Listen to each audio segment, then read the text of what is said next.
Computer. Okay. We're recording. So, Geoff Snavely, thanks for being with us. You are our newest mentor. We're so glad to have you as part of the program. So this is an opportunity for you to just share who you are virtually, so students can get to know you online. Of course, we want them to meet you in person. That's the best. So just tell us who you are and what your role is at Anne Arundel Community College. Okay, thanks, Steve. And I appreciate the opportunity to get more involved at the community college. I'm I'm enjoying growing the relationship. It's been a really fun and rewarding journey over the past couple of years, and this feels like just another step in that relationship and continuing to grow it. So thank you. I appreciate the opportunity and looking forward to continuing to build a deeper, stronger relationship. My role right now at the community college, a few things. First of all, I am an adjunct faculty member, and this fall will be my third time teaching BPA 135, customer service. And so I done that the last two fall semesters. And it's been totally, it's a virtual course. But even with that being the case and not getting a chance to interact in person with the students, it's been awesome. I have learned more from these students teaching that course than they've learned from me. I'm 100% sure of that. So adjunct faculty, and looking at other courses, that I could maybe take on to help continue to teach. I love to teach. I love to coach. So looking for more of those opportunities. Several years ago, I started a relationship with the Entrepreneurial Studies Institute, with ESI, and it's been great to get to know Stephanie Goldenberg and continue to find ways to work with her at ESI and even with some of the courses that are being taught at the business school. So in addition to adjunct faculty, I've had a chance to come in and speak to certain classes and meet one-on-one with some students. And I, as a small business owner, which I guess we'll talk about in a minute, the chance to get involved with students who aspire to be small business owners. It's a way to give back, but like I said a minute ago, I probably get as much energy and as much reward out of it as I give. So those are some of the things that I'm doing at the community college and then continuing to do. And then you and I, we're developing a nice new relationship, which is awesome. And now even getting involved with the Radcliffe Scholarship as a judge. And I'm every one of these new experiences is a building block. So I'm very excited about it. Yeah, and we're glad to have you in all those roles. And I think the word you said was relationship. It's all about building relationships. I'm actually going to change the view because I'm recording so that it can show me a little bit more on there, because I just want to show the people listening that you are an author. Let me see if I can. Disruptive discovery. Thanks to technology, but there are copies in the hatchery, and I'm going to change the view again. And I think the library has a couple copies as well. So come and read it and buy it. Also, we want to support local business, right? In your local business. So thank you for the thank you for the plug. If I plugged it, it would be a shameless plug. So I do appreciate the plug. Thank you. Hey, it's all about plugging, marketing, selling, right? Everything sales. So tell us about your business and your experience as a business owner and kind of what you've learned as a business owner. Sure. So right now I'm vice president, general manager, and part owner of a company called Millicare by EBC Carpet Services. So our DBA is Millicare Floor and Textile Care. So that's sort of how we go to market. Our actual company name is EBC Carpet Services. So Millicare is a commercial floor and textile cleaning company. So commercial office buildings, law firms, the BWI airport. We've been cleaning all the carpet at BWI for 23 years. So what we tell people in commercial offices and in the workplace is that if you walk on it or sit on it, we can clean it for you.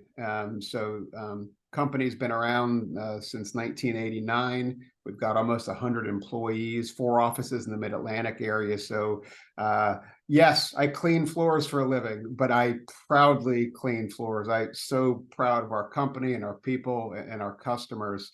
Prior to doing the entrepreneur small business ownership route, I spent the first 12 years of my career in corporate America, working for large companies and sort of living in that world. And it was incredibly helpful for me. I learned a lot in corporate America. I worked for companies that were committed to training and development. I found some mentors during those 12 years that to this day, I mean, I still hear them. And in some of them I continue to see and have those relationships with. But these people that influenced my life and the way that I see the world and the way I approach business and relationships, that was in my 20s and into my early 30s. And I'm just so grateful for those people. So I don't know that I'd go back to corporate America. In fact, I love doing what I do now, and being in this world that I'm in. But I will also say one of the things I learned in corporate America was that I'm not. That's not who I am. I enjoy being on the small business side because I can wake up every day and know that if we take care of our people and take care of our customers, everything else falls into place. And if something's the right thing to do, we just do it. So that's sort of my take on small business ownership. And then the last thing I'll tell you, you just talked about the book. I did publish a book almost 2 years ago, Disruptive Discovery: Uncovering the Stuff That Really Matters. But that was a way to bring my why to life. And I'm a big believer in Simon Sinek's Start With Why, and that model that he has put out there, and the book that he wrote. And I encourage everyone to give some thought to what is their why, what is their why statement, and try to live it. And mine is to make a positive difference in the lives of people so that they feel motivated to become the best possible version of themselves. And so what does that mean? How do you do that? Well, try to do it every day.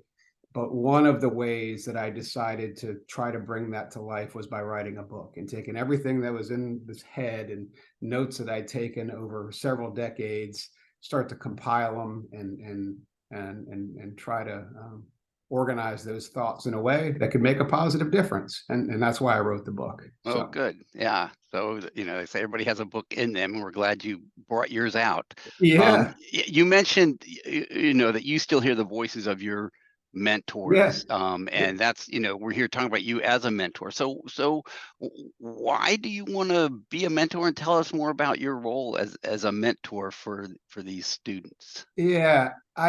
Being a mentor is another way that I feel like my why can get put into action.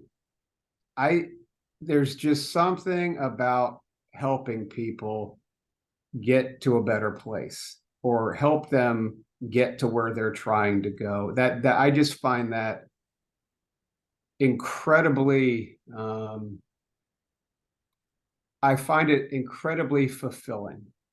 And it gives me a real sense of purpose, and I enjoy it. It's energizing for me. So that's really at the heart of why I'm wanting to be involved with the mentorship program and help students. And there's that sort of that cliche or that saying out there about not reinventing the wheel. And on the receiving end of these relationships that I've had with my mentors, I feel like that was very true. They passed along knowledge and learnings to me that I didn't have to learn necessarily the hard way. Yeah. I unfortunately, most things I learn in my life, I learn the hard way. I'm a kinesthetic learner, which means I got to do something and make a mistake and learn from it, kind of get your nose bloodied. So I've learned a lot of those lessons the hard way. But these mentors that I've had, they've passed on knowledge to me that has minimized some of those tough learnings. So, you know,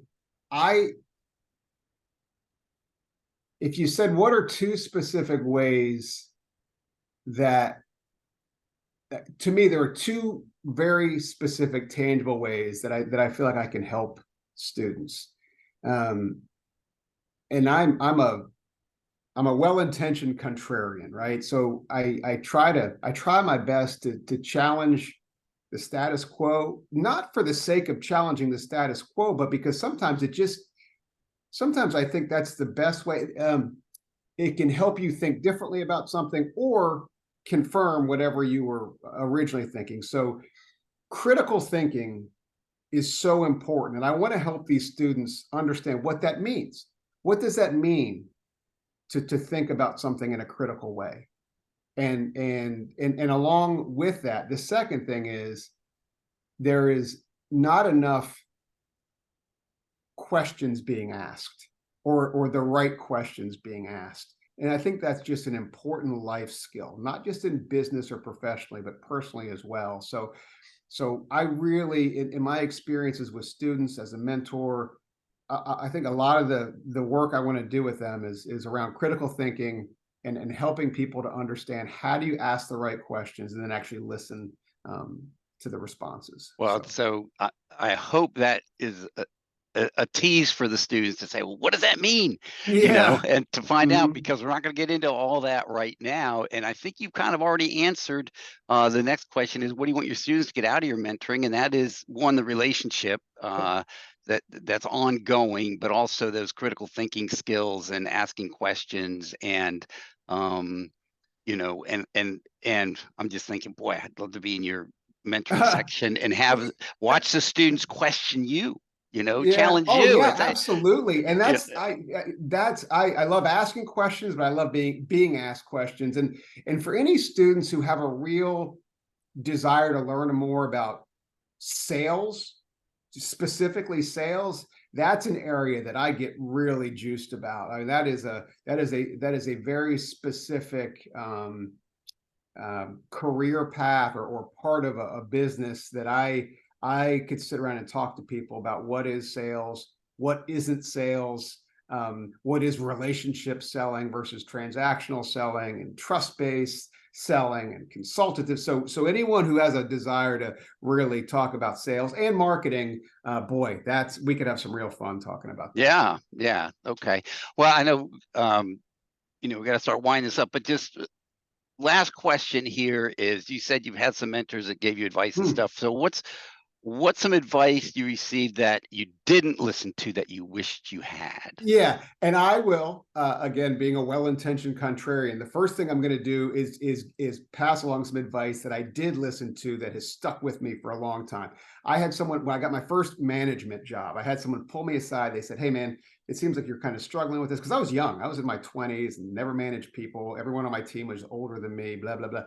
He pulled me aside. He said, "You're struggling with this." I said, "Yeah." He goes, "Look, here's the thing. Yes, you're a manager, but look at it this way. You manage the business, you lead the team, and you coach the individual." And when he said that to me, it rocked me, just absolutely rocked me. So that is a nugget that I was given by my greatest mentor that has stuck with me ever since. Another piece of advice that I did, it took me a little while to, I guess I ignored it at first, but then I realized it's really good advice, is don't let perfect be the enemy of good enough. Voltaire said that, and lots of people have said it, but I know what that means now. Err on the side of just doing stuff. You know, the do something principle from Mark Manson, just do stuff. But Now, to answer your specific question, the things that I just still continue to wish I had listened to others and just done a better job of developing these skills.